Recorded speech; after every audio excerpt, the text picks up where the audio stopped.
Hello and welcome to Do It Yourself channel. Today I will show you where to find the option and how to turn on speak whole words in our keyboard input aloud in Samsung Galaxy S22.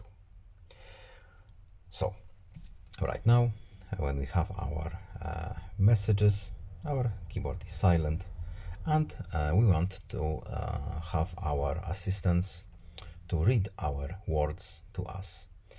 So we need to go to settings, then we are looking for accessibility options, and here we have spoken assistants.